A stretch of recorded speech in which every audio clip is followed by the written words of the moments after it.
안녕하세요. 살다 보니 제가 즐겨 듣는 사연 채널에 사연을 올리게 되었네요. 이런 경험을 겪어본 것도 처음이지만 안사돈의 행동은 저로선 정말 이해할 수가 없었습니다. 처음 사돈댁과 상견례 할 때부터 기가 좀 세다고 느끼긴 했지만 크게 문제가 될 건 없었는데 제 딸이 결혼을 하고 나서부터 많이 힘들어하는 모습을 몇 번 보게 되었습니다. 그래서 걱정이 많았었는데 결국 일이 터지고 말았었죠. 딸이 어느 날 갑자기 전화 한 통 없이 저희 집에 찾아왔었어요. 결혼한 지 몇 달 만에 벌어진 일이라 저도 너무 당황스러웠어요. 이유를 물어보니 안사돈이 불러서 사돈댁을 가게 됐는데 음식을 잘하지 못한다고 만든 음식들을 전부 다 엎었다는 어이없는 말을 듣게 되었습니다. 긴장을 하다 보면 실수도 할 수 있고 결혼한 지 몇 달밖에 안 됐는데 서툰 게 당연한 걸 안사돈은 그걸 마음에 들어하지 않았다는 이유가 저를 화나게 만들었고 결국 전화를 해서 목소리를 높이게 되었네요. 사돈, 제 딸이 지금 저희 집에 왔는데 사돈댁에 있었다면서요? 대충 상황을 듣긴 했는데 사돈이 제대로 설명을 해주셔야 할 것 같은데요. 제가 지금 너무 당황스럽네요. 전화해도 안 받길래 어디 갔나 했는데 벌써 거기로 달려갔어요? 애도 아니고 저런 걸 며느리로 받아들여야 하는 제가 훨씬 더 답답하네요. 그래서 무슨 말을 듣고 싶은 건데요? 제가 한 소리 했다고 바로 전화하시는 것도 문제가 있는 거 아닌가요? 저희 집안 며느리가 되기 위해 들어왔으면 감수해야 되는 건 당연한 거잖아요. 저는 똑부러지지 않는 건 절대 못 봐요. 이제 막 사돈댁의 며느리가 된 건데 좀 더 넓은 마음으로 받아주실 순 없으신 거예요? 좋던 싫던 며느리로 받아들여 주셨고 가족이 된 건데 얼굴 붉혀서 좋을 거 없잖아요. 사돈, 말 참 웃기게 하시네요. 그럼 사돈께서는 며느리 교육은 시키고 보내셨나요? 준비가 하나도 안 되어 있어서 너무 답답한 마음에 한 소리 했습니다. 그게 잘못된 건가요? 몸만 들어오면 며느리가 되는 건 아니잖아요. 저희 집안에 들어왔으면 어느 정도 요건에 충족이 될 수 있을 정도의 자격은 갖춰야죠. 제가 잘못한 건 전혀 모르겠는데요. 안사돈은 지금 자신이 어떤 잘못을 하고 있는지 전혀 모르고 있는 것 같아 보였어요.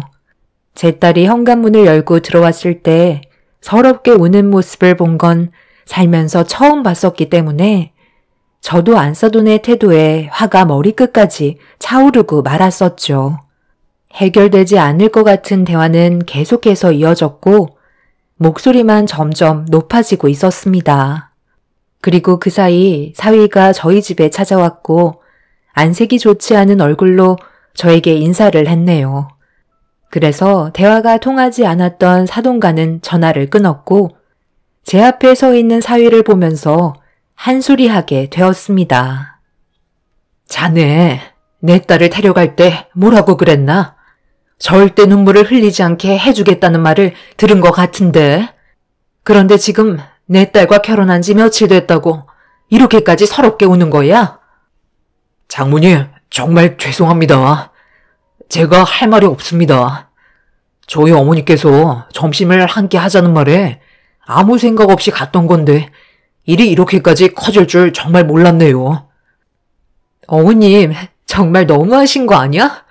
나도 처음으로 어머님 옆에서 시키는 대로 음식을 만들어 본 거였고 워낙 말투도 억세시고 다그치시듯 말을 하시니까 나도 모르게 실수가 나오는 건데 그런 모습 하나도 좋게 넘어가지 않으시는 어머님의 모습을 보고 나도 정말 너무 서운했고 실망스러웠어. 그런데 정작 어머님은 무슨 잘못을 하셨는지 모르시잖아.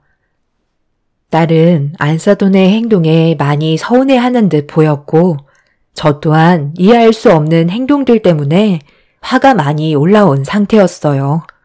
저는 사위에게 이런 식으로 안 좋은 관계를 계속해서 유지할 생각이면 제 딸을 사돈댁에 보내지 않겠다는 말을 하게 되었고 사위는 앞으로 최대한 조심하겠다며 안사돈의 잘못을 사위가 대신 용서를 구하게 되었네요. 어느 정도 시간이 지나니 저도 그렇고 딸 또한 진정이 되긴 했지만 기분은 여전히 좋아지지 않았습니다. 그리고 이 사실을 뒤늦게 알게 된 남편도 표정이 좋지 않았네요. 몇 달 만에 이런 사태가 벌어질 거라곤 전혀 상상하지 못했었는데 상견례 할 때 몇 번 대화를 나눴었던 불안한 느낌이 빗나가지 않았다는 게 제 마음을 너무 아프게 만들었습니다.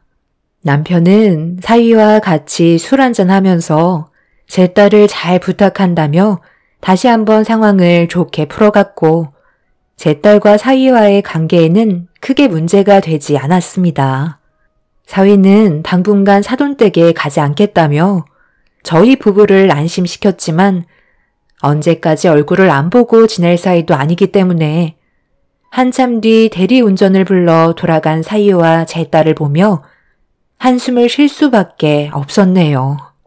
저는 딸이 돌아간 뒤로 잠 한숨 못 자며 앞으로 어떻게 이런 관계를 좋게 풀어나갈 수 있을지 정말 많은 고민을 하게 되었고 결국 얼굴을 대면하면서 대화를 이어나가는 게 최대한 빨리 해결 방법을 찾을 수 있을 것 같다는 판단을 하게 되었습니다.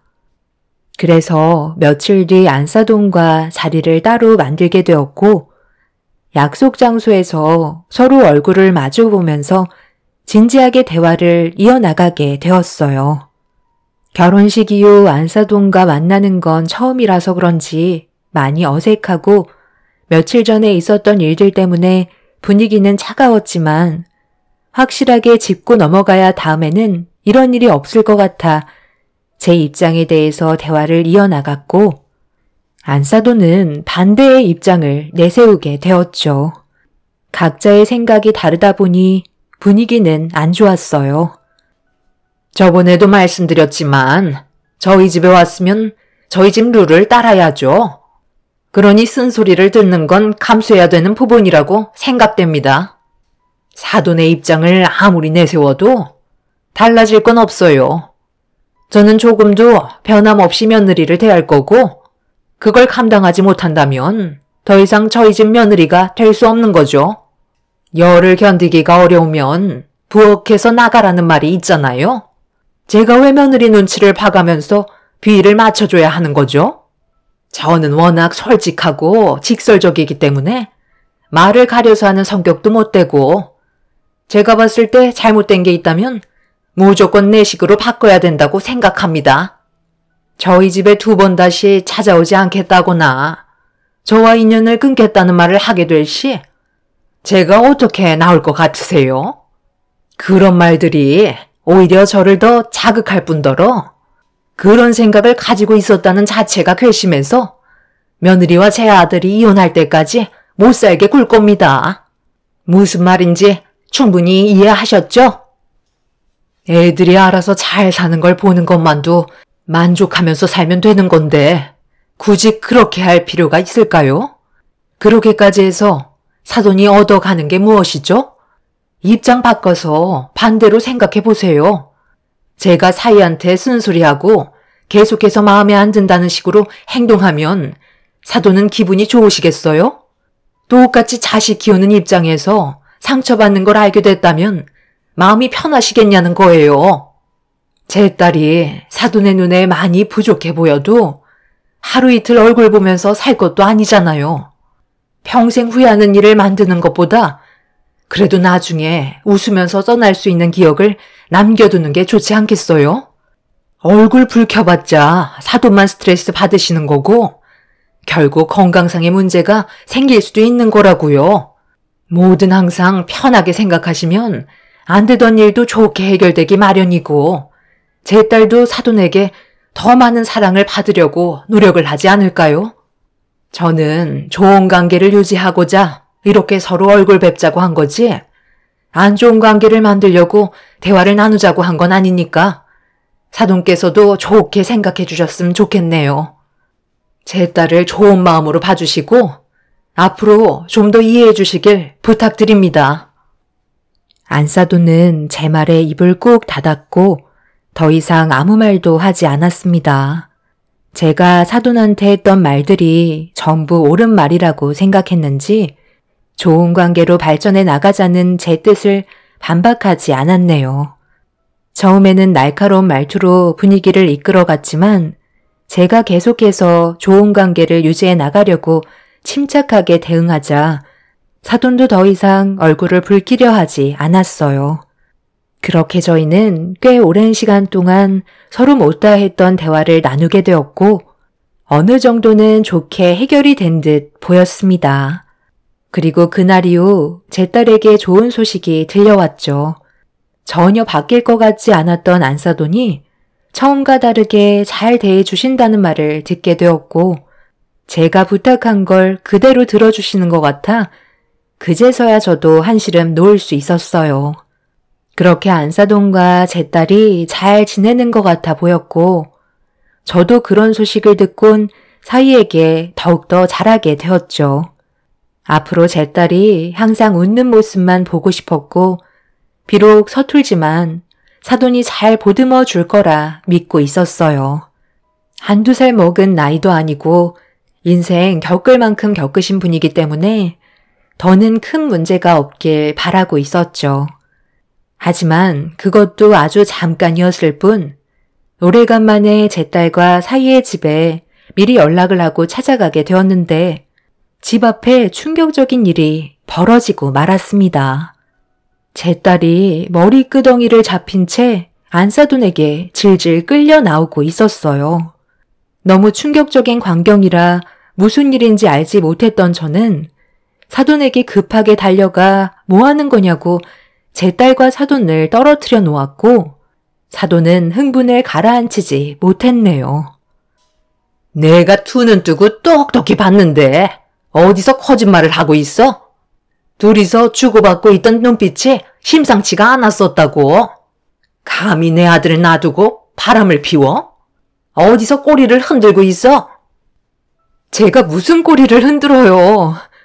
저는 절대 그런 적 없다고요. 저희 집 2층에 살고 계시는 분이고 오고 가며 인사 정도 주고받는 주민분이시라고요. 저분도 가정이 있으신데 왜 그런 쓸데없는 오해를 하세요?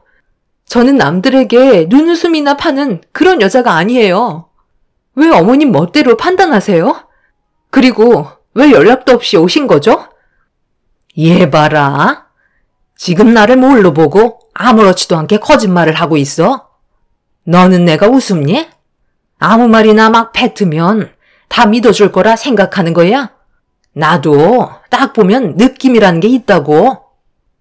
아유, 정말 그런 거 아니니까 절대 오해하지 마세요. 동네 주민이고 엘리베이터에 같이 탄 것뿐인데 인사 정도는 주고받을 수 있는 거잖아요. 그만 오해하시고 댁으로 들어가세요. 내가 엘리베이터 문을 조금이라도 늦게 열었어 봐. 서로 웃으면서 마주보고 있는 모습을 못 봤을 거 아니야? 사돈이 좀 얘기해 보세요. 제가 일부러 이러겠어요? 확실히 봤다니까요. 인사를 둘이 마주보고 하나요? 제가 틀렸다고 해도 오해할 만한 행동을 했으니까 일이 이런 식으로 벌어진 거 아니냐고요. 사돈 말씀처럼 며느리를 딸처럼 생각하고 잘 지내보려 했는데 저는 그렇게 하지 못할 것 같네요. 바람 피우는 장면을 본 이상 제 아들과의 결혼 생활 더는 이어나가지 못할 것 같습니다. 하루빨리 정리해 주시고 잘못한 부분에 대해서 위자료 토해내시면 될 것 같네요. 어디서 누굴 속이려 들어? 분명히 얘기하는데 당장 이혼 준비하고 내 아들 집에 두 번 다시 얼쩡거리지 마라. 흥분을 가라앉히지 못하고 있는 안사돈을 보고 있는데 너무 어이가 없어서 말도 제대로 나오지 않고 있었어요. 딸은 억울하다면서 눈물을 흘리고 있었고 동네 주민도 난감한 듯 안사돈을 이상하게 바라보고 있었습니다. 그 사이 사위는 먹을 걸 사가지고 왔는지 양쪽 손에 무언가를 들고 오다가 머리가 헝클어진 제 딸을 보며 급하게 달려왔고 안사돈은 사위를 보더니 흥분을 감추지 못하면서 제 딸이 바람을 피웠다는 어이없는 말을 늘어놓기 시작했고 다른 사위한테 오해라며 자초지정을 설명하기 시작했고 저 또한 사돈에게 문제가 있다며 일방적으로 제 딸을 바람 피운 여자로 몰고 가는 사돈의 행동에 언성을 높이며 화를 내고 말았어요. 일이 커지자 동네 사람들은 전부 다 구경하려고 몰려들었고 사위는 바로 위층에 살고 있는 주민의 말을 듣더니 경비실로 가서 확인을 해보면 될 것 같다는 결정을 내리게 되었습니다.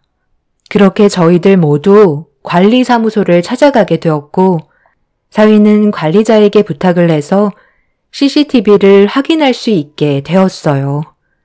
그렇게 엘리베이터에 발생된 장면을 확인하게 되었고 제 딸이 먼저 올라탄 뒤에 문이 닫히려는 순간 위층의 남자가 손짓을 하는 장면에 딸이 엘리베이터 문을 열어주면서 인사를 주고받고 있었습니다. 한 건물에 사는 주민이라면 당연한 장면이었고 위층에 살고 계신 주민분은 감사하다는 인사를 건네고 있는데 문이 닫히려던 찰나 그걸 안사돈이 보게 되었던 거였네요. 그런데 그걸 보고 혼자 오버해서 오해를 하게 되었고 별거 없는 장면이라는 걸 알게 된 사위는 얼굴이 붉어지더니 동네가 떠나갈 정도로 난리를 치기 시작했어요.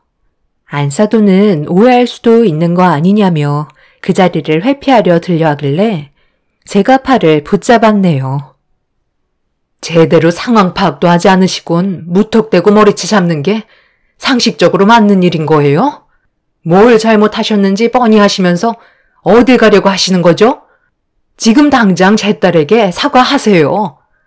배운 사람이라더니 교양이라곤 전혀 찾아볼 수 없는 행동이었네요. 지금 이 자리에서 사과하지 않으시면 저도 이 문제에 대해서 그냥 넘어갈 수는 없습니다. 충분히 오해할 만한 장면인 건 맞잖아요. 저도 너무 흥분한 나머지 침착함을 유지하지 못한 건 있었지만 그렇다고 제가 며느리한테 사과할 이유는 없는 거죠. 그 장면을 제가 안 봤다면 이런 일이 있었겠어요? 여자는 항상 조심하고 또 조심해야 된다고요. 평소에도 웃음이 해프니까 그런 것들이 제 눈에 거슬렸었나 보네요. 먼저 들어가 보겠습니다. 연락도 하지 않고 도대체 여긴 왜 오신 거예요? 도대체 이 사람이 뭐가 마음에 안 들어서 이 난리를 치는 거냐고요? 제가 정말 두 번 다시 엄마 얼굴 안 봤으면 좋겠어요? 방금 어머님이 저한테 하신 행동을 보면 그동안 저를 어떻게 생각하셨는지 충분히 알 수 있었네요. 저는 오늘 일을 절대 잊지 않을 거고요. 다시는 어머님 얼굴도 보고 싶지 않아요. 그리고 지금 저한테 당장 사과하세요. 잘못한 것도 없는데 제가 왜 머리채를 잡혀야 하는 거죠?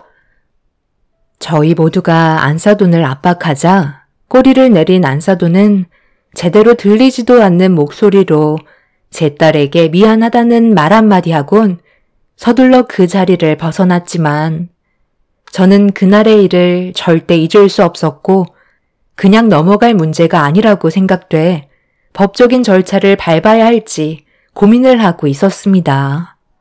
결국 저희 남편과 사돈어른의 귀에까지 들어가게 되었고 양가 집안은 난리가 나게 되었죠. 결국 사돈어른이 직접 안사돈을 끌고 저희 집에 찾아오셨고 그제서야 제대로 된 사과를 받을 수 있었습니다. 사돈어른께선 제 딸에게 정말 미안하다며 몇 번이고 저희 가족에게 용서를 구했고 진심으로 사과를 하시자 딸도 어느 정도는 진정이 되었는지 더 이상 아무 말도 하지 않았습니다. 그날 사돈어른께 안사돈의 행동에 대해 얘기하면서 제 딸이 많이 힘들어하고 있어서 사돈댁에 찾아뵙는 건 당분간 어려울 것 같다고 설명하게 되었어요. 안 좋은 인연과 엮이게 돼서 계속 악재가 뒤따르니 저는 사위를 따로 부르게 되었습니다. 아무래도 제 딸과 안사돈이 서로 맞지 않는 부분들이 너무 많은 것 같아 보였고 이런 생활이 반복되다가는 언젠가는 분명 둘 중 하나는 정말 큰일이 생기게 될 것 같은 느낌이 들었어요. 그래서 사위한테는 앞으로 평생 제 딸과 안사돈이 서로 얼굴을 마주하는 일은 없었으면 좋겠다고 부탁을 하게 되었습니다. 사위도 이미 어느 정도 생각하고 있었는지 제 말에 거부감을 나타내지 않았어요. 그렇게 한바탕 난리가 난 사건은 마무리가 되었고 딸이 받았던 상처는 좀처럼 아물지 못하고 있었습니다. 너무 큰 충격을 받았는지 정신과 치료까지 받고 있다는 말을 들었을 때 너무 가슴이 미어져 오고 있었네요. 그 사건이 있게 된 이후 사위와 저희 부부는 딸이 받게 된 상처를 조금이나마 씻어내지고 싶어서 개인적으로 시간을 내어 여행도 자주 다니고 저희 집에 불러서 딸이 평소에 좋아하던 음식들 위주로 정성껏 준비해서 안 좋았던 기억들을 최대한 빨리 잊어버리게 해주고 싶었는데 제가 모르는 사이에 안사돈이 제 딸의 집을 찾아가 또 한 번 일을 저지르게 되었습니다. 사위도 사돈댁을 찾아가지 않고 제 딸과의 관계로 인해 거의 인연을 끊다시피 하다 보니 사돈은 그런 게 또 불만이었는지 그때 당시 사과했는데 왜 얼굴을 안 보면서 살려고 하냐며 제 딸이 집에 올 때까지 기다리고 있었습니다. 사위가 제 딸보다 1시간 정도 늦게 퇴근하는 걸 알고 그 틈을 타 집 앞에서 기다리고 있었던 것 같아 보였어요. 사돈이 딸 집에 왔다는 딸의 다급한 전화에 또다시 큰일이 벌어질까봐 신발도 제대로 고쳐 신지 못한 채 급하게 딸의 집으로 향했습니다. 그렇게 숨을 헐떡이며 도착한 뒤 문을 열었는데 밀봉투 하나가 바닥으로 툭 하고 떨어졌고 누가 보냈는지 이름도 적혀 있지 않아서 일단 주워들은 뒤 집 안으로 발을 들인 순간 안사돈이 버럭 소리를 지르면서 수정가에 잣 하나 안 띄웠다며 자기가 연락도 없이 찾아온 게 그렇게 마음에 안 드냐며 절대 해선 안 될 행동을 저지르고 말았습니다. 저도 한평생 곱디고 온 제 딸의 뺨에 손 한 번 올린 적이 없었는데 안사돈은 자신의 명을 재촉하고 있었네요. 저는 안사돈에게 소리를 지르며 달려가 들고 있던 밀봉투를 얼굴을 향해 세차게 내리쳤고 밀봉투가 터지면서 그 안의 내용물들이 우수수 쏟아져 나오게 되었어요. 안사돈은 얼굴을 부여잡으며 나 죽는다고 바닥을 뒹굴고 있었고 저는 바닥에 떨어져 있던 물건들을 주워들어 확인하기 시작했어요. 말도 안 되는 장면들이 찍혀있던 사진들은 제 두 눈을 의심하게 만들 정도로 충격적이었네요. 눈물을 흘리고 있던 딸도 바닥에 떨어져 있던 사진들을 보고 눈물이 쏙 들어가더니 어이가 없다는 표정으로 안사돈을 바라보고 있었습니다. 바닥을 뒹굴고 있던 사돈이 저희가 정색을 하면서 바라보고 있자 뭐 하는 거냐고 소리를 지르더니 저희가 들고 있던 사진이 눈에 들어왔는지 갑자기 굳어진 얼굴로 바닥에 펼쳐진 사진들을 급하게 주워들기 시작했어요. 그제서야 사태 파악이 된 듯 사돈은 저와 제 딸이 들고 있던 사진을 뺏으려고 안간힘을 쓰기 시작했고 저는 그런 안사돈의 행동에 더는 참을 수가 없어 머리채를 잡고 위아래로 마구 흔들어 제꼈네요. 그리고 딸은 바로 이 사실을 저희 둘만 알아서는 안 된다며 핸드폰을 들어 올린 순간 안사돈은 그 자리에서 무릎을 꿇었습니다. 새아가 안 돼. 제발 부탁이다. 너희 시아버지한테 연락하는 순간 나는 이 세상에서 쥐두새도 모르게 없어질 게 뻔하다고. 하라는 건 뭐든지 할 테니까 일단 진정 좀 하고 내 말 좀 들어봐. 서로 좋게 풀면 좋은 거잖아. 세아가 네가 하라는 건 전부 다 할 테니까 일단 흥분 좀 가라앉히고 말로 해결하자. 지금 제가 어머님의 실체를 전부 다 알게 됐는데 이걸 보고도 모른 척 하라는 말이 나오나요? 절대 그렇게는 못할 것 같은데요. 제가 당했던 만큼 어머님도 똑같이 당해보셔야죠. 도둑이 제발 저린다고. 저희 건물에 어머님이 따로 호박씨 까놓은 사람이 있을 거라곤 전혀 상상하지 못했네요. 내 딸 집 문틈에 밀봉투가 꽂혀 있어서 뭔가 싶었는데 이런 충격적인 증거물들이 담겨 있었다는 게 너무 놀랍고 혼자서 깨끗한 척은 다 하더니만 정작 제일 더러운 사람이 사돈이셨네요. 여기 사진을 보니까 이제야 이해가 되네요. 엘리베이터에서 제 딸의 머리채를 잡았을 때 사돈 뒤에서 멀뚱히 서서 싸움 구경하던 이웃 주민 중 한 사람이 바람 피우는 남자였던 거예요. 그런데 엘리베이터 문을 열었을 때 제 딸이 눈앞에 나타나니까 너무 놀라서 적반하장도 유분수지. 그런 어이없는 행동을 저질렀던 거였네요. 저희는 그런 것도 모르고 왜 제 딸이 바람을 피우지 않았다는 오해를 풀어야 하는 건지 이해할 수 없었는데 이제야 모든 퍼즐이 맞춰지네요. 그래서 시도 때도 없이 제 딸 집에 연락도 없이 불쑥불쑥 찾아오신 거였어요. 며느리 집 오는 핑계로 그 남자 집에 들락날락 거리려고요.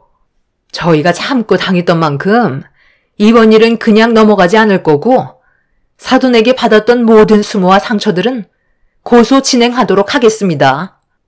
제 딸은 그날 이후 지금까지 정신과 치료를 받고 있고 매일 괴로워하고 있었는데 정작 본인이 이 건물에 살고 있는 다른 남자와 바람을 피우고 있었다는 게 정말 너무 어이가 없네요. 예, 바로 사돈 어른께 전화해라. 아이고 사돈, 정말 죄송합니다. 그이가 알면 저는 뼈도 못 추린다고요. 잠깐 불꽃이 번쩍였던 것뿐이지 조만간 정리하려고 했어요. 한 번만 딱 눈 감아주시면 평생 고개 숙인 채 아무 말도 하지 않고 쥐죽은 듯이 살겠습니다. 그러니 제발 선처 부탁드릴게요. 저 이대로 쫓겨나면 갈 곳도 없다고요. 엄마, 이게 전부 다 무슨 말이에요? 잠깐 불꽃이 번쩍였다뇨. 엄마 지금 아버지 몰래 다른 남자 만나고 있었던 거예요? 바닥에 전부 이게 뭔데요?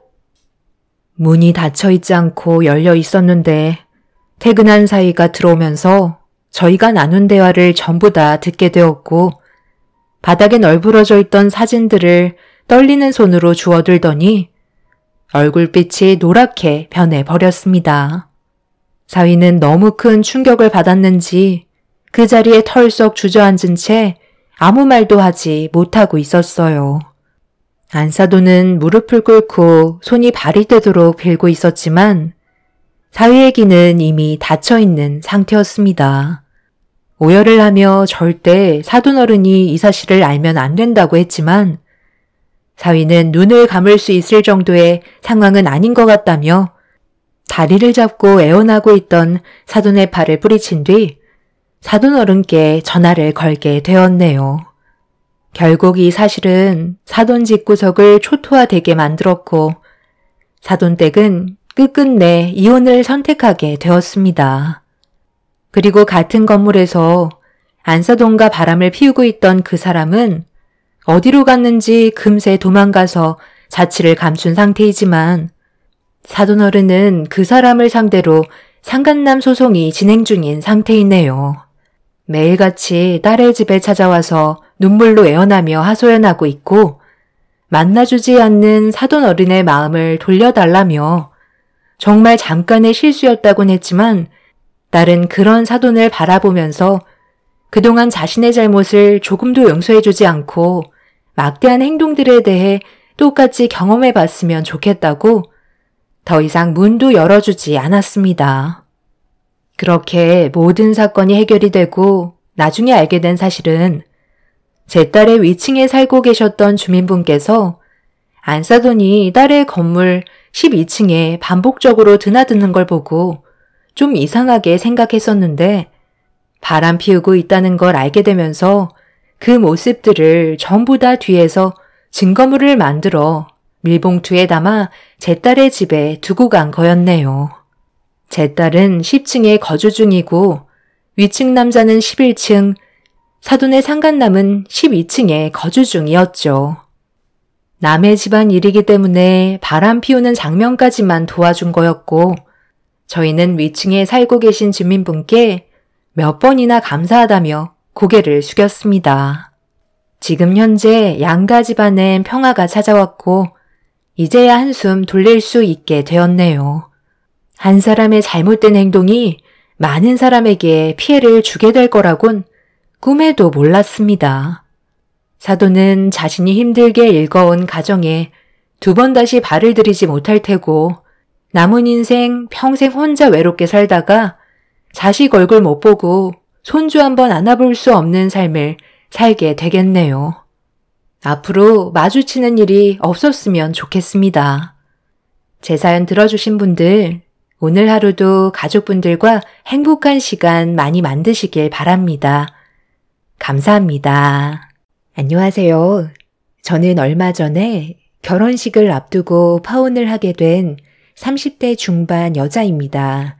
컴퓨터 앞에 앉아 글을 쓰는 지금도 예비 시댁이 그때 당시 왜 그런 행동들을 했는지 도저히 이해가 되지 않아 사연을 신청하게 되었습니다. 결혼한 예비 신랑과는 3년 정도 연애를 했어요. 그동안 살면서 많은 남자를 만나본 건 아니지만 그래도 이 사람은 평생을 함께 해도 괜찮을 것 같다는 느낌이 들었고 결혼까지 약속을 하게 되었죠. 당연히 예비 시댁 식구들 또한 좋은 사람들일 줄 알았는데 그건 생각과 전혀 다른 방향으로 흘러갔어요. 아무리 그 남자가 좋은 사람이라도 예비 시댁 식구들은 그렇지 않을 수 있다는 걸 알지 못했었죠. 처음 인사를 드리러 갔을 때 저를 경계하듯 쳐다본 예비 시모는 그 사람이 아직 결혼할 준비가 되어 있지 않다며 반대를 하셨어요. 처음 얼굴을 보는 자리에서 다른 거 다 제쳐두시고 첫마디가 결혼을 반대한다고 했을 때 머릿속이 하얗게 변해버려 아무 말도 할 수가 없었습니다. 서로가 얼마나 사랑하고 진지하게 만나왔었는지 설명도 드리기 전에 단칼에 거부하신 예비 시모의 모습에 저에 대해 뭔가 오해를 하고 계신 게 있는 것 같아 최대한 침착하게 정신을 부여잡고 왜 결혼을 반대하시려는 건지 이유를 여쭤보게 되었죠. 거실에 둘러앉은 예비 시댁 식구들은 무슨 말이 나올지 전부 다 시모의 입을 쳐다보았고 저를 바라보시며 꺼낸 첫마디는 제가 너무 어리다는 거였어요. 30대 중반이면 먹을 만큼 먹은 나이고 어떻게 보면 홍기까지 지난 나이인데 저를 왜 어리다고 하는지 이해를 할 수가 없었습니다. 예비 시모가 저를 20대 중반으로 잘못 알고 그런 말을 하신 것 같아 30대 중반이라며 다시 말씀드리자 예비 시모는 알고 있다면서 그 사람은 저보다 더 능력 좋은 여자를 만나야 된다고 저 말고도 결혼을 반대한 여자가 더 있었다는 말을 꺼내셨어요. 내 아들이 워낙 인물이 좋아서 여자들이 많이 따르긴 하는데 지금까지 만족할 만한 며느리감이 나오지 않아 저 나이 먹을 때까지 결혼을 반대했었다. 내 아들을 그동안 어떻게 키웠는데 형편없는 여자에게 넘겨줄 수는 없잖아. 그래서 좋은 배우자감을 만들어주려고 선두 몇 번 봤었는데 전부 마음에 안 들었거든. 아름 씨도 내가 생각하는 그릇에는 많이 부족해 보여서 반대하는 것뿐이니 너무 서운해하지 말고 내 아들 심심하지 않게 옆에서 좋은 여자가 생기기 전까지 연애만 해줬으면 좋겠어. 내가 왜 아름 씨 보고 나이가 어리다고 한 줄 알아? 대체적으로 40대 넘어가는 여자들의 집안이 재력이 좋거든. 일이 바빠서 연애 경험도 없이 죽어라 일만 해왔으니 돈이 집안에 차고 넘치겠지. 그리고 내 아들보다 나이가 많아야 이해심이 넓고 뒤에서 챙겨주지. 연하는 바라는 것만 엄청 많아서 데리고 살다 보면 내 아들이 지쳐버릴 것 같거든. 그리고 강남에 산다고 했나? 요즘 개나 소나 전부 다 강남에 사는데 그 안에서도 제대로 된 급과 내 아들이 연결돼야지. 아름 씨 집안 정도는 우리 집에 몇 번이나 왔다 갔었다고. 원래 결혼이라는 게 내 마음대로 되지 않는 거 알지? 우리가 지금은 이런 곳에서 어쩔 수 없이 살고 있지만 우리 가족도 한때 잘 나갔었단다. 그러니 가진 건 없어도 이미 눈은 높아져 있기 때문에 재기할 수 있는 발판을 만들기 위해서는 능력 좋은 며느리를 들여와야 하거든. 돈 쪽으로만 너무 보는 것 같기는 하지만 결혼도 또 하나의 사업 아니겠어? 자네한테는 미안하지만 내 아들의 결혼이 우리 가족 모두의 생계가 달린 문제라 신중할 수밖에 없거든. 서로의 입장을 존중해주면 좋을 것 같은데 그렇게 해줄 수 있지? 무슨 말을 해야 될지 모르겠더라고요. 시부와 시모는 저와 그 사람의 결혼을 반대하는데 같은 의견을 내세우셨어요. 제가 난처해하자 옆에서 남자친구가 저에 대해 좋은 말을 해줬지만 그걸로는 예비 시부모의 마음을 돌릴 수는 없었습니다. 사랑하는 사람과 한평생 함께하고 싶었는데 그것도 제 마음대로 되지 않는다는 현실에 너무 마음이 안 좋았어요. 예비 시댁에 더 있어봤자 해결되는 건 아무것도 없을 것 같아 좋지 않은 감정을 가지고 나오게 되었습니다. 저를 급히 뒤따라오던 그 사람은 아무 말 없이 뒤를 따라오길래 좀 전의 상황들이 너무 황당하고 어이가 없어서 가던 길을 멈추고 뒤돌아서서 결국 한마디 하고 말았습니다. 내가 뭐가 부족해서 이런 말을 들어야 되는 건데? 솔직히 터놓고 얘기해서 자기랑 나랑 같이 살 집 준비되어 있어? 지금 다니는 회사에서 받는 월급으로 앞으로 안정적인 결혼 생활도 힘든 마당에 어떻게 나한테 그런 말씀을 하셔?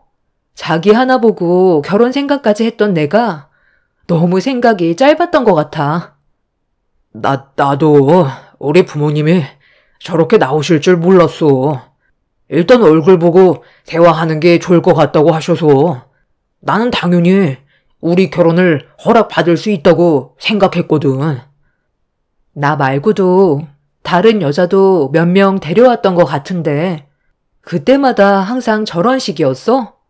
당신 부모님 눈이 얼마나 높은지는 모르겠는데 이런 식으로 행동하시면 앞으로 결혼을 할 수 있을 것 같아?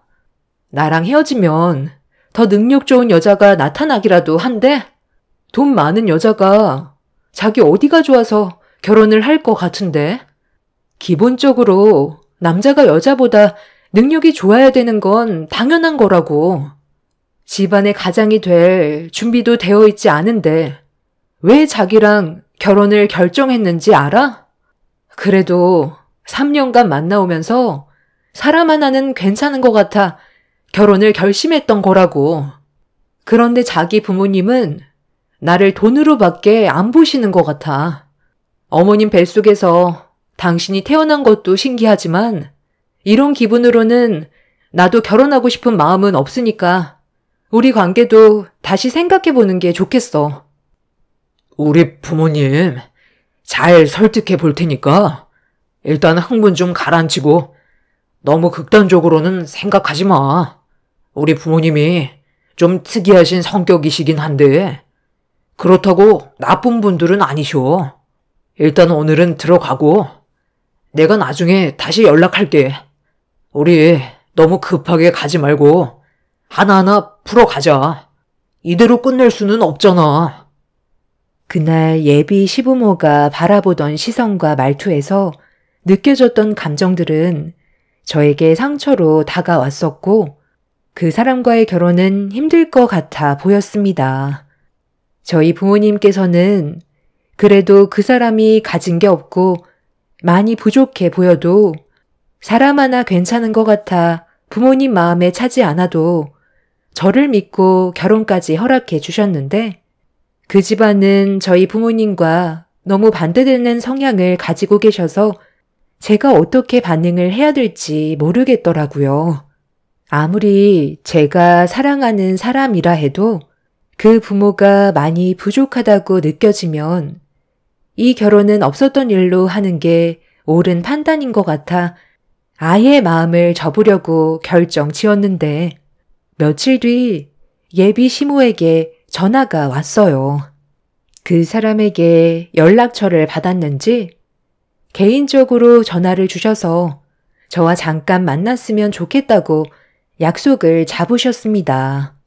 이미 어느 정도 마음이 떠나버린 상태라 시간이 없을 것 같다고 설명을 드리자 잠깐이면 될 것 같다면서 저녁에 한번 만나기를 원하셨어요. 보나마나 헤어지라는 말을 하실 것 같아 어느 정도는 마음의 준비를 하고 약속 장소로 나가게 되었습니다. 그렇게 하루 일과를 마치고 약속 장소로 나가니 예비 시모가 먼저 자리에 앉아 계셨어요. 이미 좋지 않은 감정을 가지고 있었기 때문에 제 얼굴에서는 웃음이 나오지는 않았습니다. 조용히 자리에 앉자 예비 시모는 곧바로 본론부터 꺼내셨어요.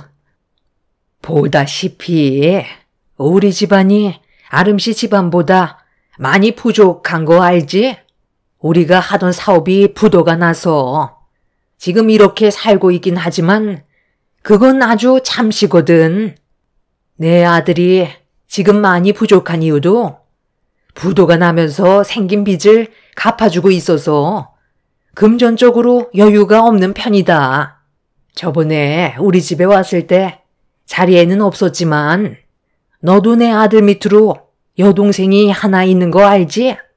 걔도 지금 타지에서 열심히 돈 벌어서 우리 집안을 일으키기 위해 빚 갚는 데 노력을 해주고 있다. 이런 상황에서 결혼을 한다고 하면 금전적으로 많이 부족한데 제대로 된 결혼식을 올릴 수도 없을 테고 아름씨 부모님께서도 내 아들을 얼마나 안 좋게 보시겠어?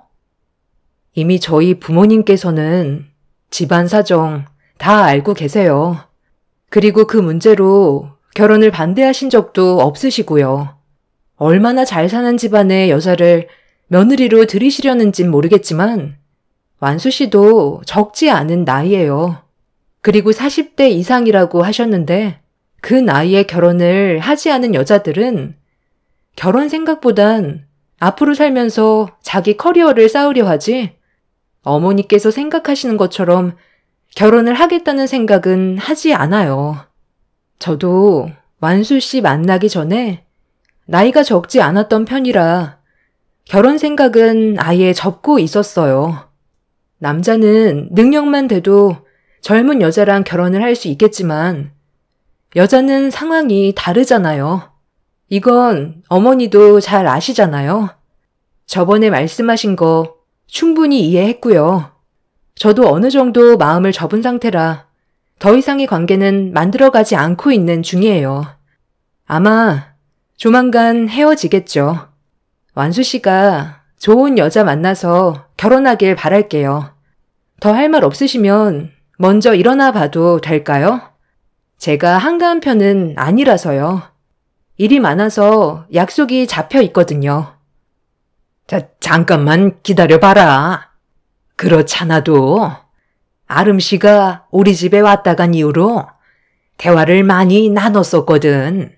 그때 우리가 너무 말이 심했었지. 내 아들이 인물만 훤칠하지. 가진 것도 없고 능력이 좋은 것도 아닌데 부모 눈만 높아서 내 아들의 인생을 계속 막는 것 같아. 이러다 나이만 먹고 결혼을 못할 수도 있겠다는 생각이 들더라고. 그래서 정말 진지하게 생각해 봤는데 둘이 결혼을 했으면 좋겠다. 그때 말 함부로 해서 미안하고 앞으로 좋은 관계로 발전하고 싶은데 아름 씨도 같은 생각이지? 예비 시모는 갑자기 결혼을 허락하겠다면서 저를 붙잡았어요. 생각하지 못한 말을 들어서 당황스러워 쳐다만 보고 있는데 며칠 전에 인사드리러 갔을 때 저에게 하셨던 상처되는 말들에 대해 사과를 하시면서 저희 둘의 결혼을 허락해 주셨습니다. 갑자기 마음이 왜 변하셨는지 다시 여쭤봤어요. 며칠 만에 갑자기 마음이 변하신 이유가 뭐예요? 저보다 더 능력 좋은 여자와 결혼시키겠다고 하셔놓고 갑자기 마음이 바뀌셨다니 많이 당황스럽네요. 사람의 마음이야. 원래 뒤돌아서면 바뀌고 그러잖아. 지금까지 내 아들이 만나왔던 여자들 중에 아름 씨가 제일 인물도 좋고 성격도 좋은 것 같아서 허락해 주기로 결정하게 된 거지. 별거 없어. 거기에다가 우리 집안보다 잘 사는데 우리가 고를 형편도 아니고 내 아들이 앞으로 또 다른 여자를 데려온다는 포장도 없으니까 이번이 마지막 기회인 것 같은 느낌이 들더라고. 그리고 아름 씨 부모님께서 강남에서 웨딩홀 사업하신다며? 그리고 부모님 밑에서 일을 하고 있고 결혼식 비용도 절약할 수 있으니 얼마나 좋아? 우리 아들이 워낙 말을 잘 안 해서 아름 씨 집안이 얼마나 대단한지 모르고 있었거든. 우리가 실수했으니까 전에 있었던 일들에 대해서는 그만 잊어버리고 다시 새롭게 시작하는 게 어때? 이번 주 주말에 우리 집에 올 수 있지? 다시 정식으로 초대하고 싶거든. 그 사람과 결혼을 허락해 주신 이유가 저희 집안에 대해 자세히 듣게 되시면서 마음의 변화가 찾아오신 것 같아 보였어요. 너무 훤히 보이는 예비 시모의 모습에 저는 더 기분이 안 좋아졌는데 그 사람에게도 미리 연락을 했었는지 예비 시모와의 약속 장소에 나타났고 어떤 상황인지 알지 못하는 그 사람은 저를 보며 밝은 얼굴로 웃으면서 다가왔어요. 그리고 예비 시모는 그 사람이 자리에 앉기도 전에 저희 둘의 결혼을 허락했다면서 주말에 꼭 놀러 오라며 먼저 일어나셨습니다. 그 사람은 저와 예비 시모가 단둘이 나눈 대화에 대해 궁금해 하길래 좀 전의 상황을 설명해 주었어요. 저희 둘의 결혼은 힘들 것 같다고 생각했었는데 갑자기 허락해 주시는 바람에 저도 참 난감했었죠. 저를 보며 웃어주던 그 사람은 좋게 생각하자고 했지만 느낌이 별로 좋지는 않아 고민이 많았어요. 이미 제 마음이 어느 정도 닫혀 있었기 때문에 결혼에 대해 고민을 하게 되었고 그 사람에게 좀 더 신중해야 될 것 같다고 대화를 풀어나갔었죠. 본인이 생각했던 거와 다른 모습을 보이자 좋게 설득시키려 했지만 며칠 전에 있었던 일들이 저에게는 너무 큰 상처로 다가왔었어요. 그래서 돌다리도 두드려 봐야 한다고 좀 더 깊은 고민을 하게 되었습니다. 결혼을 할지 안 할지는 제 선택이기 때문에 예비 시모가 주말에 초대하셨을 때 속마음을 좀 더 알아보고 싶어 찾아가게 되었고 집안에 들어가는 순간 처음 인사드리러 갔을 때와는 전혀 다른 분위기와 맛있는 냄새가 제 코끝을 자극했어요. 그리고 사진으로만 봤던 예비 신우도 그날은 자리에 참석했고 모두들 저를 격하게 반겨주고 있었습니다. 180도 달라진 모습에 당황스럽기는 했었지만 기분이 나쁘지는 않았어요. 예비 시모는 차린 건 많이 없다면서 상다리가 부러질 정도로 상당히 많은 음식들을 준비해 주셨고 그렇게 음식을 먹으면서 대화를 이어나갔는데 예비 시모가 저에게 앞으로 저와 그 사람이 어떻게 살아갈 건지에 대해 계획을 물어보셨습니다. 어느 정도 예상한 질문이라 바로 대답을 해드렸어요. 저희 부모님께서 강남에 50평 정도 되는 집이 이번에 비어졌다고 그곳으로 신혼집을 차리는 게 좋을 것 같다고 하셔서 그렇게 하기로 결정했어요. 강남에 50평? 둘이 사는데 그 정도면 작은 평수 아니니? 아이까지 가질 생각이면 50평보다는 7, 80평 정도는 되어야지 않을까? 그리고 아파트보단 전원주택이 더 좋을 것 같은데 그쪽으로 알아봐 주는 건 힘드신가? 나중에 이사하는 것도 번거롭잖아. 처음 시작할 때부터 넓은 집에서 살림 차리면 좋지. 강남에도 전원주택 많더구만. 이왕 알아보시는 거 좋은 곳으로 좀 알아봐 달라고 좀 해봐. 돈이 없는 집안도 아니고 그 정도는 충분히 해줄 수 있는 능력 되잖아. 이거 저희 부모님이 결혼한다고 저한테 주신 집 계약서예요. 시내와 가까워서 위치도 나쁘지 않고 주상복합이라 편의시설도 다 갖춰져 있어요. 벌써 집을 넘겨주신 거야? 생각보다 성격이 많이 급하시네. 50평은 너무 작은데. 그럼 우리 식사 끝나면 그 집 좀 구경해 볼 수 있을까? 그래도 두 눈으로 직접 보는 게 좋지 않겠어? 둘이 앞으로 살아야 될 집인데 어떻게 생겼는지 확인을 해봐야지. 이왕이면 좀 더 넓은 집이 좋긴 할 텐데 아쉽긴 하네. 내가 봤을 때도 적은 평수인 것 같아. 우리 가족 놀러 가면 방이 여유도 없을 텐데. 아파트라 답답하고 주변에 전원주택 알아보는 게 훨씬 좋겠다. 새언니라고 불러도 될까요? 그러지 말고 이번에 저희 엄마 말대로 다시 알아보시는 게 어때요? 아이 생기면 층간소음으로 세대 간 싸움까지 난다던데 스트레스 받아 살겠어요? 아파트가 그런 게 제일 힘들지. 내가 봤을 때도 무조건 전원주택이 딱이야. 공기 좋고 주변 시끄럽지도 않고 스트레스 안 받고 좋다니까. 그리고 놀러 가게 되면 하루 이틀 있을 것도 아니고 일주일 정도는 생각하고 있는데 서로 불편하면 안 되잖아. 다 필요 없고 전원주택으로 알아봐 달라고 하면 좋겠다. 저희 부부가 살 집이면 50평도 충분한데 예비시댁 식구들은 전원주택으로 해야 된다고 모두 같은 생각을 가지고 있었어요.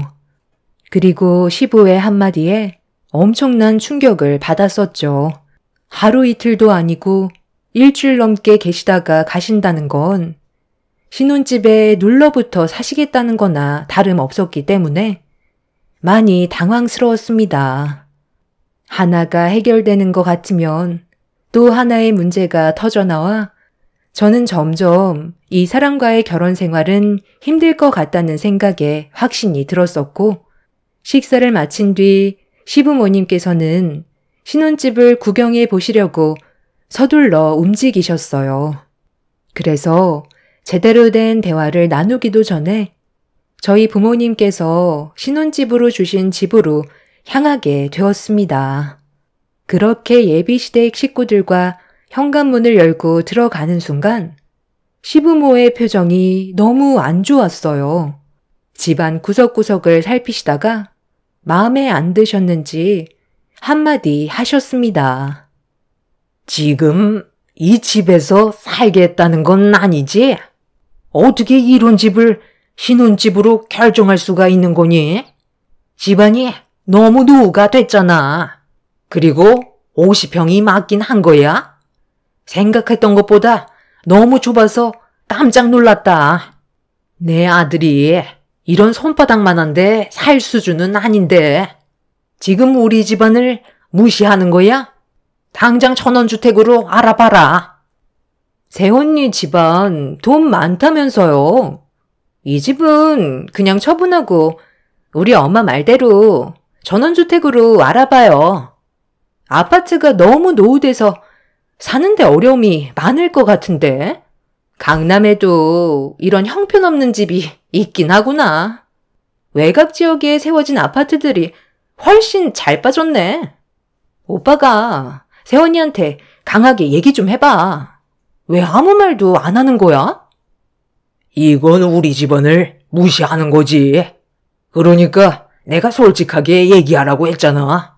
여기에서 어떻게 같이 살아? 이번 상견례 할 때 내가 확실하게 얘기하마. 어떻게 솔직하게 얘기해요? 우리 가족이 한꺼번에 들어와서 산다고 하면 아름이가 좋아하겠어요?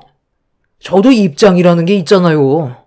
가진 것도 없이 몸만 가는 건데 얼마나 눈치가 보이는지 아세요? 둘이 사는데 50평이면 가분한 거라고요. 저희 둘이 살 거니까 들어올 생각 하지 마세요. 그래서 아까부터 전원주택으로 알아보라고 하셨던 거야? 우리 둘이 사는 게 아니라 한 집에 다 같이 살 생각을 가지고 있었기 때문에 이 집을 작다고 하신 거였어?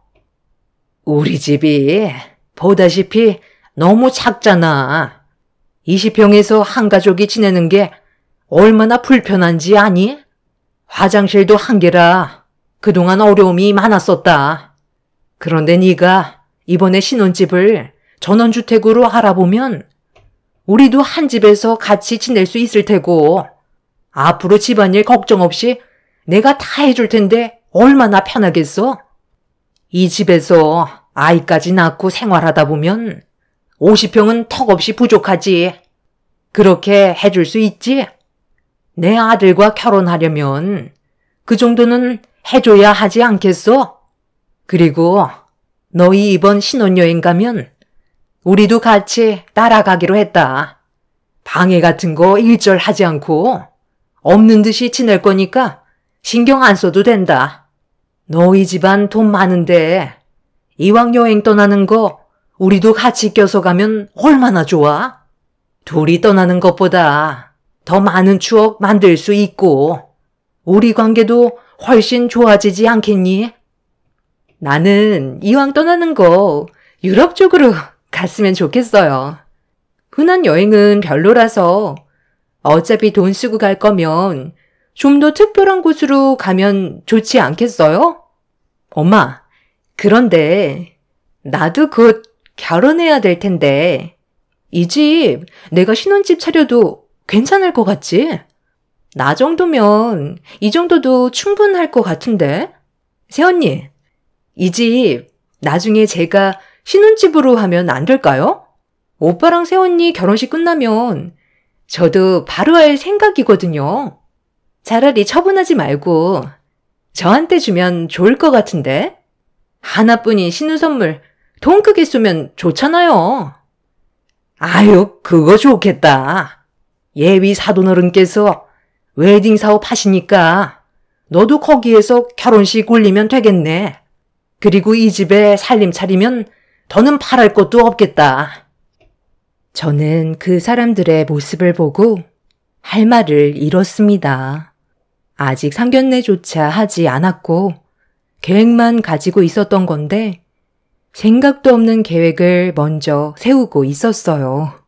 아무 말 없이 쳐다만 보고 있자 그 사람이 눈치를 보면서 제 옆으로 다가오길래 거리를 두면서 즉시 집 계약서를 벅벅 찢어 그 사람의 얼굴에 던져 버렸어요. 저희 아직 결혼식도 올리지 않았어요. 상견례 일정도 잡지 않았는데 지금 뭐라고 하셨어요? 이 집을 달라고요? 그리고 완수 씨랑 결혼을 하면 들어오시겠다고요?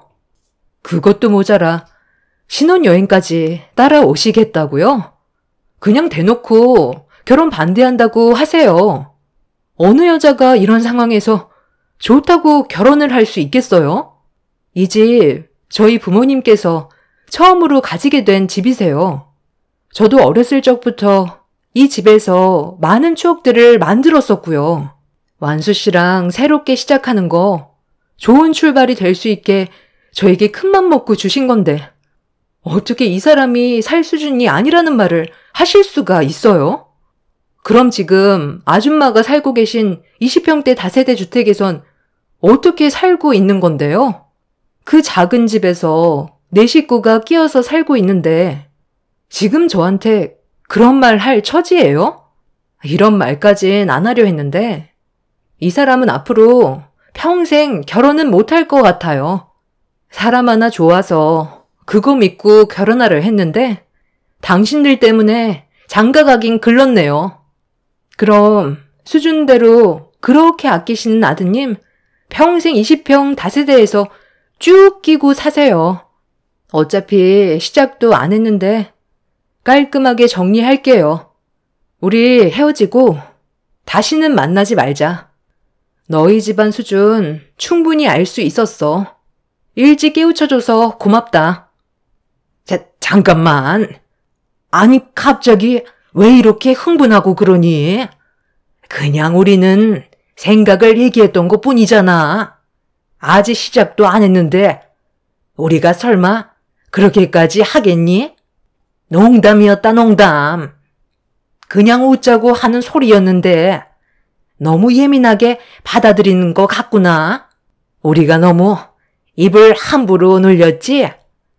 미안하다. 너한테 피해줄 생각 조금도 없었어.